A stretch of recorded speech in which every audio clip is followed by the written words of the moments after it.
Hari Sumpah Pemuda diperingati setiap tanggal 28 Oktober. Sumpah Pemuda dikelarkan pada Kongres Pemuda kedua pada 27 sampai 28 Oktober 1928 di Batavia. Berikut tokoh-tokoh yang berperan di balik sejarah Sumpah Pemuda. Yang pertama ada Sugondo Joyo Puspito. Sugondo Joyo Puspito merupakan anak dari Koromo Sarjono, seorang penghulu dan mantri juru tulis desa di Kota Tuban, Jawa Timur. Sugondo Joyo Puspito terpilih sebagai Ketua Kongres Pemuda kedua atas persetujuan Dr. Andos Muhammad Hatta, Ketua PPI pada saat itu, dan IR Soekarno di Bandung.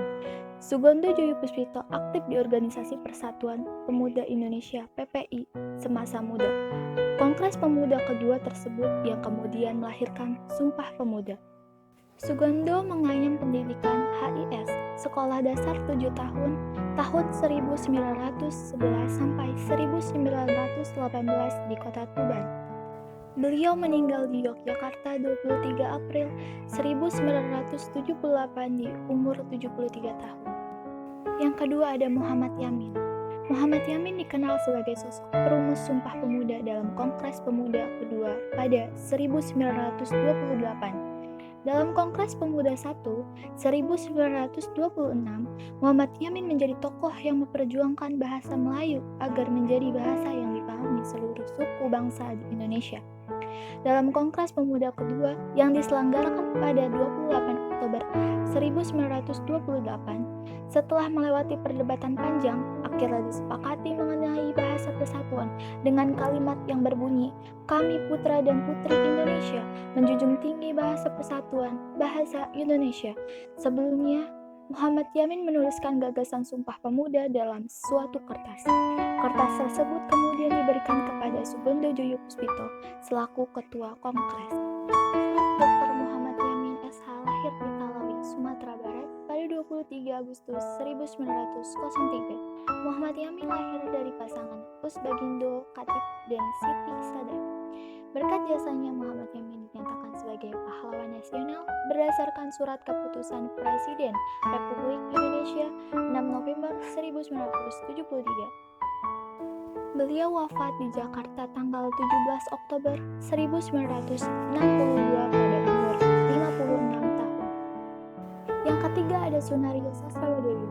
Sunario dipercaya sebagai penasihat panitia perumusan Sumpah Pemuda saat Kongres Pemuda kedua 27 sampai 28 Oktober 1928. Sunario Sastrobadoyo lahir di Madiun, Jawa Timur pada 28 Agustus 1902. Merupakan seorang pengacara aktif membela para aktivis kemerdekaan. Selain itu, Sunario juga berkesempatan melakukan pidato dengan tema pergerakan pemuda dan persatuan Indonesia. Sunario meninggal di Jakarta 18 Mei 1907 pada umur 94 tahun. Yang keempat ada Johannes Laimani. Johannes Laimani lahir di Ambon, Maluku pada 6 Maret 1905. Saat Kongres Pemuda kedua masih berjalan, dia merupakan anggota panitia Kongres. Perlu diketahui bahwa Laimani merupakan mahasiswa aktivis yang mengetuai organisasi Jong Ambon. Yang kelima ada Djoko Marsaid. Djoko Marsaid merupakan wakil ketua saat Kongres Pemuda berlangsung. Djoko sendiri merupakan ketua dari Jong Java. Tidak banyak informasi yang bisa digali dari seorang Djoko Marsaid. Namun, namanya tetap tercantum dalam tokoh penting perumusan Sumpah Pemuda. Yang keenam ada Amir Syarifuddin Harahap. Beliau merupakan wakil dari Jong Batakbon. Saat perumusan Sumpah Pemuda, dia kerap menyumbangkan ide-ide brilian. Amir juga merupakan aktivis anti-Jepang dan pernah terancam hukuman mati. Yang ketujuh ada W.R. Supratman. Beliau bernama lengkap Wage Rudolf Supratman, sosok pencipta lagu kebangsaan Indonesia Raya. Tidak banyak yang tahu bahwa W.R. Supratman ini merupakan seorang wartawan dan pengarang. Selain itu, dia juga pandai dalam memainkan biola. Saat penutupan Sumpah Pemuda, dia memainkan sebuah lagu secara instrumental dengan biola tanpa teks yang kini dikenal sebagai lagu Indonesia Raya. Yang kedelapan ada Esmangun Sarkoro. Beliau merupakan seorang tokoh penting yang lahir pada tahun 1904. Beliau bernama lengkap Sarmidi Mangun Sarkoro. ini merupakan pejuang di bidang pendidikan. Saat Kongres Pemuda 1 dan 2, dia sering berbicara mengenai pendidikan untuk bangsa Indonesia. Berkat konsentrasinya yang kuat dalam bidang tersebut, dia dipercaya sebagai Menteri Pendidikan dan Kebudayaan Indonesia pada tahun 1949 hingga 1950. Yang kesembilan ada Kartosoewirjo. Beliau bernama lengkap Sekar Maji Parijan. Kartosoewirjo ini merupakan pemimpin DI atau TII yang mendeklarasikan negara Islam Indonesia. Walaupun begitu, dia merupakan salah satu tokoh penting dalam pembuatan Sumpah Pemuda 1928. Beliau kelahiran 7 Februari 1905, merupakan segelintir putra bangsa yang berhasil mengenyam pendidikan Eropa kala itu.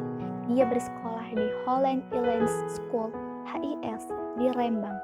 Tempat itu merupakan sekolah elit khusus untuk anak-anak Eropa Totok dan Indo campuran. Yang ke-10 ada Kasman Singodimedjo. Beliau merupakan perintis keberadaan pramuka di Indonesia. Dia juga dikenal sebagai orator yang ulung. Pria kelahiran Purworejo, Jawa Tengah ini pernah menjabat sebagai Jaksa Agung Indonesia dari tahun 1945 hingga 1946. Yang ke-11 ada Muhammad Rum. Beliau merupakan aktivis pemuda sekaligus mahasiswa hukum.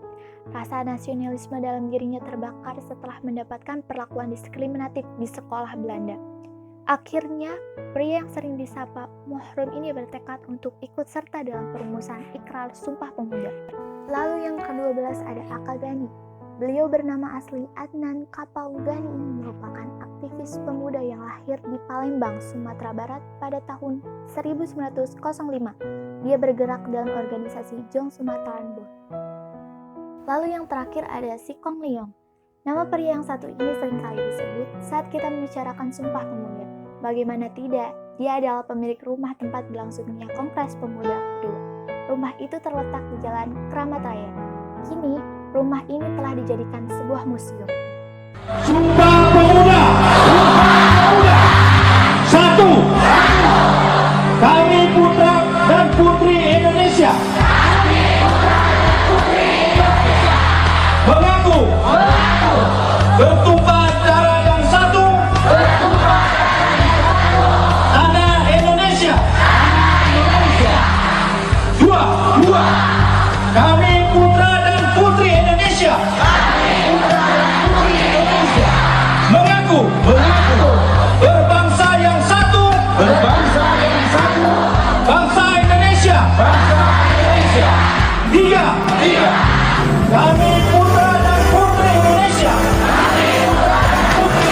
putri Indonesia menjunjung bahasa persatuan, bahasa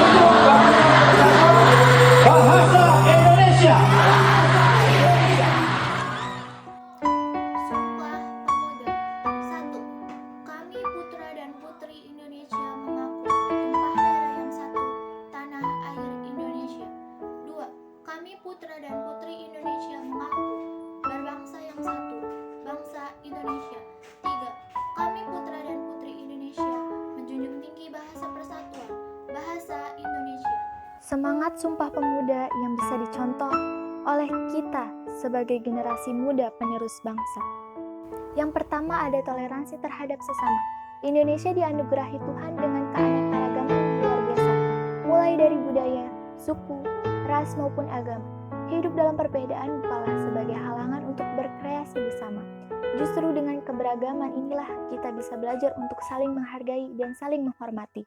Bukankah dengan bersatu kita akan menjadi bangsa yang tangguh? Kemudian hindarilah sikap egois yang bisa membuat perselisihan. Pada akhirnya perselisihan inilah yang memecah belah bangsa. Kemudian yang tak kalah pentingnya adalah jangan mudah termakan berita bohong atau hoax yang menyesatkan dan membawa kita kehilangan toleransi. Yang kedua yaitu, modern bukan berarti melupakan budaya dan sejarah. Era digital membuat seseorang mau tak mau hidup dalam dunia yang modern. Apalagi dengan koneksi internet yang tanpa batas, budaya dari luar pun bisa masuk dengan mudah ke negara kita. Menjadi modern sah-sah saja untuk hidup yang lebih baik. Namun, kita bukan berarti melupakan budaya dan sejarah bangsa. Dengan semangat Sumpah Pemuda ini, kita bisa berkarya dengan memperhatikan aspek budaya, seperti misalnya terinspirasi oleh para pejuang di masa lalu. Sebagai generasi muda, kita pun perlu untuk menjaga dan mengetahui sejarah maupun budaya agar tidak diklaim oleh bangsa lain. Menambah wawasan ini bisa dengan mengunjungi museum, membaca buku, dan melihat video dokumenter sejarah. Dari sejarah dan budaya ini, kita belajar bagaimana menjadi manusia Indonesia seutuhnya di tengah modernisasi. Yang ketiga yaitu junjung tinggi bahasa Indonesia. Salah satu poin utama dari Sumpah Pemuda di tahun 1928 adalah bagaimana menjadikan bahasa Indonesia sebagai bahasa persatuan. Perkembangan zaman dan teknologi memang memudahkan kita untuk lebih mudah dalam belajar bahasa asing. Dengan menggunakan bahasa Indonesia, tentu saja akan membuat mudah dalam pergaulan. Kita pun juga merasa satu saudara dengan pemuda lainnya yang berasal dari daerah lain. Selain itu, ketika bahasa daerah terkadang menjadi kendala dalam komunikasi, bahasa Indonesia inilah yang menjadi pemersatu komunikasi masyarakat tanah air. Yang keempat yaitu bangga terhadap karya anak bangsa. Buat kita yang suka berbelanja juga bisa menyalurkan semangat Sumpah Pemuda dengan membeli produk lokal buatan bangsa. Dengan menggunakan produk lokal karya anak bangsa, kita turut berkontribusi bagi negara. Mulai dari menghargai karya anak bangsa, menambah pendapatan negara, turut serta meningkatkan pendapatan bagi pelaku industri kecil tanah air, hingga membuka peluang kerja baru. Lalu yang terakhir yaitu ukir prestasi dengan komitmen belajar penuh. Semangat dan bentuk keteladanan Sumpah Pemuda yang bisa dipelajari dan dipraktekkan generasi muda sekarang tak lain adalah mengukir prestasi. Prestasi ini tidak hanya di bidang akademis saja, tetapi juga di bidang lain yang memberikan manfaat bagi masyarakat luas dan membawa nama harum bangsa. Sekian dan terima kasih. Mohon maaf bila ada kesalahan kata maupun pengucapan pada video yang saya buat. Wassalamualaikum warahmatullahi wabarakatuh.